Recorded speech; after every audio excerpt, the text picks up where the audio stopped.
Thank you very much, Dan. Good morning to all of you. Shalom. And Shalom Shai, member of Knesset Shai Hermesh. Unfortunately, you left me such a short time. I would like to spend some more time with you. I'll try to leave what I've prepared in advance and to say some things about the boycott.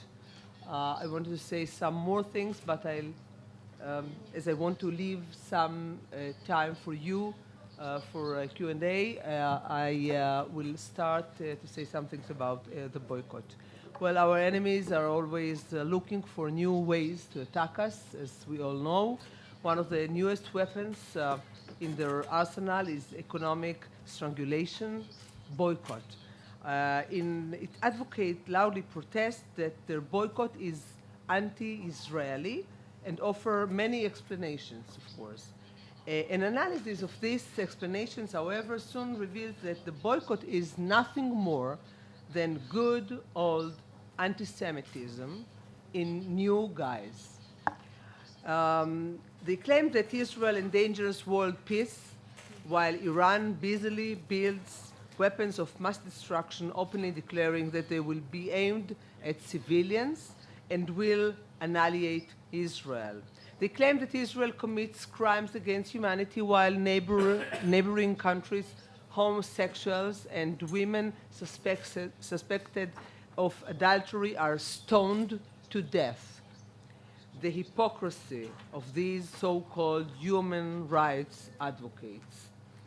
Do you hear them condemning the public beheadings in oil-rich Saudi Arabia city squares? Do you see them burning the flags of countries that forbid women to drive cars? Do you see them organizing flotillas to Muslim countries where, as we speak in tranquil Jerusalem, rulers use helicopters and tanks to massacre their countrymen who protest for democracy in their streets? Of course, no, you haven't, and you won't, because human rights are not what truly motivates them.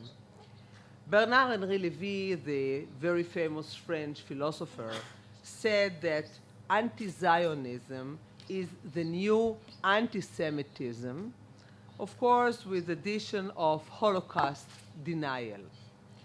Lévy maintains that Israel is pursued by hatred which has goals but no cause. I would like to add, we all speak about the tourists that we had, so many troubles, so many tourists in Israel, but I would like to say that despite its problems, tiny Israel has not only survived, but in just 63 years, it has achieved some amazing accomplishments, bordering on the miraculous. I'd like to ask the boycotters whether they are ready to pay a personal price for their principles.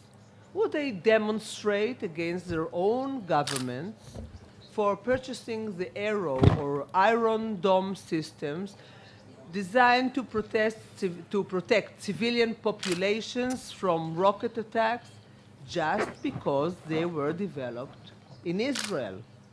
Would they give up their flash drive and drag their heavy old computers everywhere just because the drive is an Israeli invention? How about the ICQ, another one of our babies?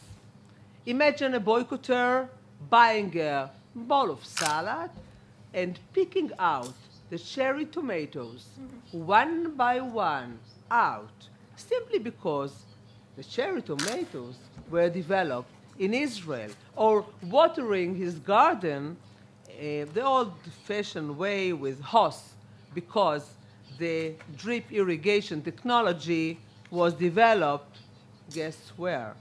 Or refusing to install a solar heater, which, heaven help us, is also an Israeli invention. And excuse me, my dear ladies, but would a woman demonstrating against Israel want to surrender her happy lady developed by Kibbutz HaGoshrim. And if they felt headache coming on from all these deliberations, would they come pharmacy shelves to find a pain remedy not manufactured by Israeli Teva, the leading generic drug company in the US and recently also in Europe. I could go on and on and on with pleasure and with pride accomplishments, but I think that we all got the point. And the point is that the boycott is a poisonous anti-Semitic snake, thinly disguised in a swan's down coat of human rights, and should be treated as such. The right way to fight the boycott is with combination punch. First, we must continue to build and develop our nation as a world leader in technology, in science, in medicine, in finance, and in agriculture. And second, we must start a boycott of our own. We must boycott the Palestinian lies, which, as Bernard-Henri Lévy said, have thrown fire in the eyes of many who truly advocate peace and human rights. We have a responsibility, all of us, to export the truth about Israel from every stage and at every opportunity. This is our right, and this is our obligation. As fellow Jewish parliamentarians, I invite you to support and to promote this Israeli-style boycott at home and abroad. Thank you.